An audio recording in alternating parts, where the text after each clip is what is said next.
except they were a lot less formal. Everybody was young. There were a lot of genes. All the execs. We talked to the top execs at HBO, and none of them was over 35. Showtime and NBC both wanted it. Showtime Week 1 was Showtime. They were developing 14 projects at the time. 14 series they were developing at the time. None of them made it to air. Only one of them made it to pilot, and it was a pilot about the Vatican. It was directed by Ridley Scott. And they shot the pilot, and they never aired the pilot. They wrote the series. So Ted wrote the pilot script, which is pretty good. It was very faithful to the book, to Cold Shot. The show was supposed to be called Kings of Midnight. That was the title of the night. And they developed it. We did conference calls on the script. I gave notes on the script. I wrote background on the characters. And they just never went to pilot, which is the norm, I found out. It is the norm. Occasionally you hear about these cable projects, and then you never hear anything else about them because they don't go forward. One of the projects that Showtime had at the same time as the Chrysos series was a project that Jodie Foster had come up with about a female gangster, like a female Tony Soprano. And we were really worried about that there was going to be some crossover. And my agent, a guy named Joel Gottler, who's Michael Connelly's agent, Dennis Henry's agent, James Elrod's agent, and he said, well, if they were worried about that, they wouldn't have bought both of them. But as it turned out, that didn't go anywhere either. They buy a lot of stuff. They buy a lot of stuff that they want to look at. They want all their toys, and they want to look at them. They're going to pick the ones they want. And we had all these conference calls about the first of all about the story, and then about the script. And we would do these conference calls with the head of programming for Showtime, and Ted Talley, the Oscar winner, and the producer, and me in my apartment in Ocean Grove, in my shorts, doing conference calls on it, which was a very weird and surreal experience, as was the whole thing. I mean, when you go somewhere and it's like, people are... First day I got there, in California, I had a meeting in the producer's office with Ted, producer's assistant. And at one point, Ted and the producer were really getting into talking about, one of the plot elements, one of the characters, and they were really going back and forth. And I was just sitting here, I wasn't included in the conversation. And that was the weirdest feeling, because up until that point, she was mine. This was all mine. Nobody else was involved in this at all. And suddenly you get this fear, I'm giving something up, I'm giving something away. Which I understand now is you have to do it. There's a line in Mad Men where Peggy is upset that Don never thanks her for her ideas, and that he then takes and makes commercials out of. And she says, but you never say thanks, and he yells at her, that's what the money's for! That's what the money's for. You're giving something up. I think it was Tess Gerritsen who said that having your script sold to Hollywood is like sending your children to a daycare facility run by Jeffrey Dahmer. But my experience with everybody out there was great. I mean, I had a ball. Everybody was really super smart. These really young people who knew why they had their jobs. We did the pitch at HBO, the whole thing, and then funny thing about HBO was we went like 4 top execs for HBO programming. And we went in, Tony, the producer, knew all these guys, he'd done all these shows, so he was our entree into this. And then they were introducing Ted, the Oscar winner, blah, blah, blah. And then I would give a little of my background, and I did. And then one of the vice presidents said, the once mighty Star Ledger. Yeah. Oh. Yeah. And they're talking about it out here. And when we were finished with our pitch, the first thing he said was, where's the sex? Totally honestly, where's the sex? And I wanted to say, I'll write it right now. You greenlight this thing, I'll write you as many sex scenes as you want. It's like, you have a dialogue scene, set it in a strip club. There you go, that's but they really seriously, and that was their main concern. And if you watch like Game of Thrones or anything, you could see that they probably said the same thing at every pitch meeting they've had. Where's the sex? And then the things are going to come up with the sex. So, you know, after 18 months, the rights reverted back to me last year, so my agent has them, so I mean, we'll see.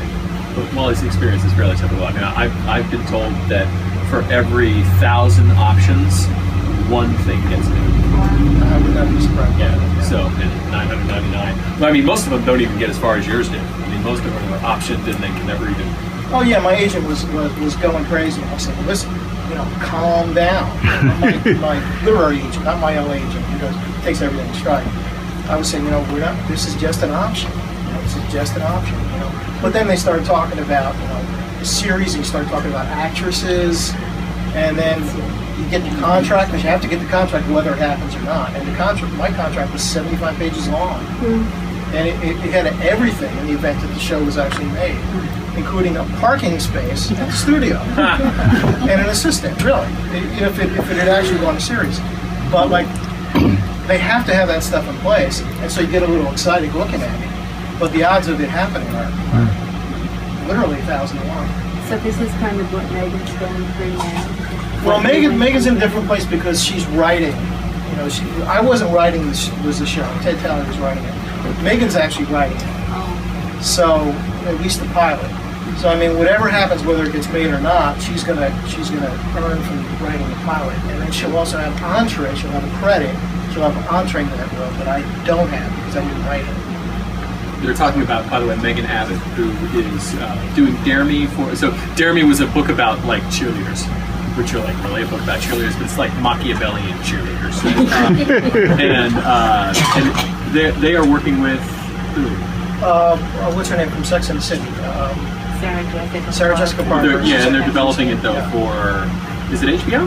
I think HBO, yeah. And she's got another project. MTV, I think, is Dare Me. Oh, and it's HBO is The Fever. The Fever, yeah. Yeah, so her last 2 books have both been, you know, and she's sounds like crazy now. She's writing, you know, contemporary women's fiction, really.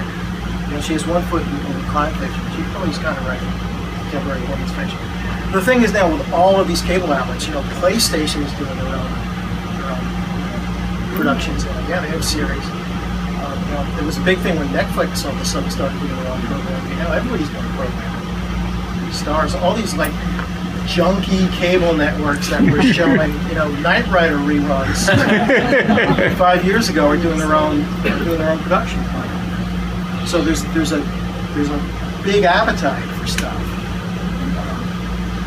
And your stuff is optioned by one company, HBO, then USA. And I was watching it faithfully.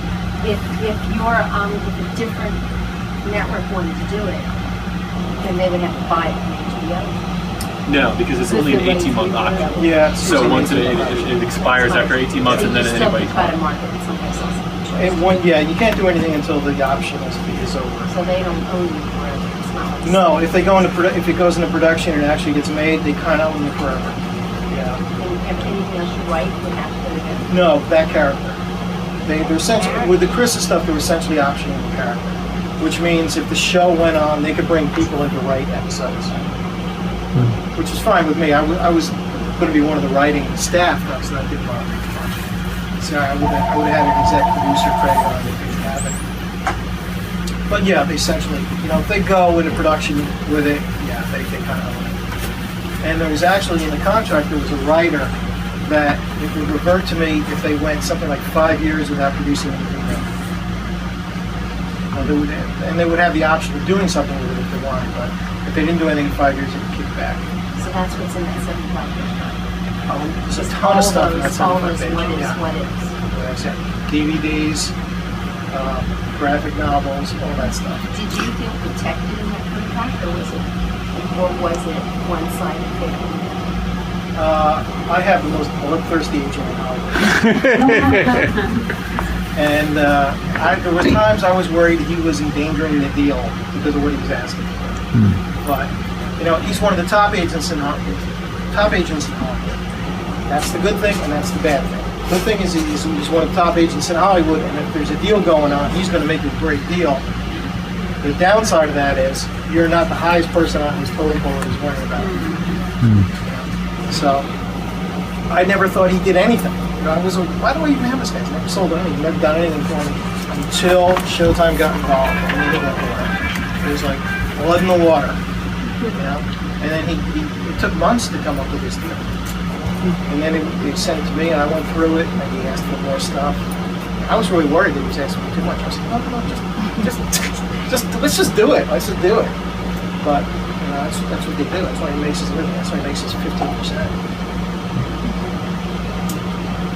But otherwise, you're in the position of like the African Americans who wrote the songs that crossed over. They're all looking on.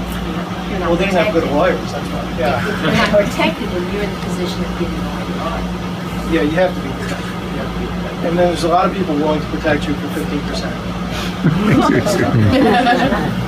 The weird thing was when actually, I never think about actresses or actors or anything like that in the books. And in the course of these meetings, we actually had to come up with names, of people that we would suggest. And so the producer came up with some, and Ted came up with some, and I came up with some. And they were all over the place. The producers were really hot on Eva Longoria. And I was like, oh, please, no, she'll make her sassy. Sassy. And they sent the script to her, and then finally, like a month later, her manager said, I said, thank God. So that's really weird, because then you're thinking, okay, well, if somebody plays her, then that's really out of your hands, because they're bringing all their stuff to it. So we never found anybody that we really liked, and there was never an actress attached to it. So, I mean, the person that I always thought would have been great was Charlize Theron. Oh, yeah. Because she has that quality, she has a cold-blooded quality, and she also has some ferocious acting chops. Yeah. And so, at the time when I brought this up, the producer said, she's not going to be doing TV for a while. But I always thought she'd be great. And then I saw her in Mad Max, and I was like, she's perfect, she's terrific. But who knows? Have you seen Rachel McAdams in True Detective? True Detective? No. I saw a little bit of the first episode, which I thought was very close to being a parody of True Detective. The first episode with all that threatening the kid and his father. But I'm a little familiar with her from other films. She's always, perky. And, Yeah, I was going to say she's too cute. No, she's not in not in that. this. She's Yeah. good. She's Very good. Do you ever think about castings? Anybody ever ask you that? Because, as you well know, I can't even control the covers. You've just heard. I can control what's in between the covers. That's all I can control, and everything else is. That's absolutely true. I really don't spend much. I mean, like, we get calls from studios, and I think studios just don't like to buy books. So yeah, we send off a book, and you never hear anything again. Yeah, 99% of the time, it's like throwing it in a well. Yeah. And also, I'm sure you've gotten this. You get a lot of people who are like middlemen, who have deals with some Hollywood producers who want a free option. Oh yeah. For a year. Yeah. And I was shocked that people would actually ask for a free option, but they didn't. And a couple of them, one of them was an independent director who made 2 films. Contacted me, wanted a free option on the character for a year. So. They call it. And then they say, well, okay, well, let's have coffee. And I said, I emailed my agent in LA. I said, should I even do this? He said, no, don't even talk to them about it. Who knows? It's like. So when you're talking about not having control of the cover, then it's not like the cinematic equivalent, because Brad's name is above the title, but Wally's name is almost as big as the title. Yeah, I can't complain about that. Wait a second. Is yours bigger than mine? It's not the first time we've heard that. However, they mixed up my biography on the back. This is actually a biography from the previous book. Yeah, unfortunately.